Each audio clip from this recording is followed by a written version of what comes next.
experiment in the Student Health Center. We're playing basketball, and we're going to get a little help from my friend Brendan, who is also a strength conditioning major, and we're going to help analyze the shot. Yeah, you can't have that, man. I just bricked the dunk. You did? It's alright, don't worry about it. Good afternoon, Biomechanics class. It's Rashid, and I'm here with Don Zerio. We're here in the Student Rec Center. We're going to play a little bit of basketball and try to analyze a basketball shot. I'm here with my boy Brendan, who's also a strength conditioning major, who has a pretty high release, and that's going to be a key component today in solving our little force vector scenario. So today we're going to be analyzing a three-point jump shot. We have a given height of 10 feet from the ground, which is a standard height for basketball. The three-point line is approximately 9 feet 9 inches away, and we're assuming with Brendan's high jump shot that he releases the ball at approximately 10 feet, which is parallel with the hoop. We're taking into consideration the angle of the ball release. A perfect release for a ball would be about 46 degrees, and that's courtesy of sports science. Ray Allen, shout out, best three-point shooter in the NBA. And this is Brendan, and hopefully he's gonna make his first shot. Yo, Brendan. Boom. Yes, here we are in Gamble Pavilion, breaking down Brandon's shot that you just saw in the rec center. So here we have is our diagram right here. There's Brandon shooting the ball. We know, as Rashid told you, that the dimensions of the court, the height is 10 feet, and the distance of the three-point line from the hoop is 19 feet and 9 inches. But for our kinematic equations, we can't use feet, we need to use meters. So we did our conversions, and we found that our 10 feet is 3.04 meters, and our 19 feet 9 inches, the distance from the three-point line to the hoop, is 6.01 meters.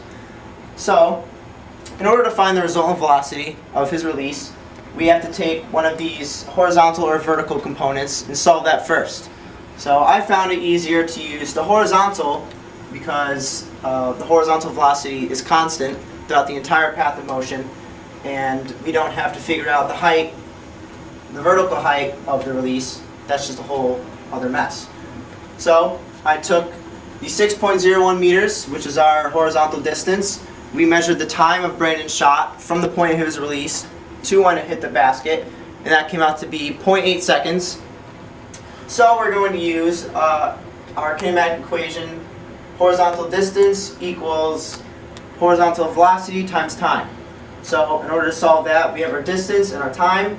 So you divide 6.01 meters by 0.8 seconds, and this gives us the horizontal velocity of 7.5 meters per second. But we're not done yet. That isn't the resultant velocity. We still have some more work to do. So now to find the resultant velocity, I took 7.5 meters per second, and we used the law of angles, SOHCAHTOA. We see here that the horizontal is adjacent to the angle, which is 48 degrees, as depicted by sports science on ESPN. So that gives us our cosine, which is what we have to use. And cosine is adjacent over the hypotenuse, so you see that this is correct here. So to find the resultant velocity, we're going to have to work backwards now. So normally you would have the resultant velocity first to find the horizontal, which would be Vx equals resultant velocity times cosine 48 degrees. So we switch the equation around a little bit, and so we come out to have resultant velocity equals the horizontal divided by cosine of 48 degrees. So when you do all that math, we find out that the resultant velocity of the release is 11.22 meters per second. So if you think about the numbers and think of it in your head, that works out and that computes out very well. So this is Rashid and Don, and this was our biomechanics project, and I hope you can apply this.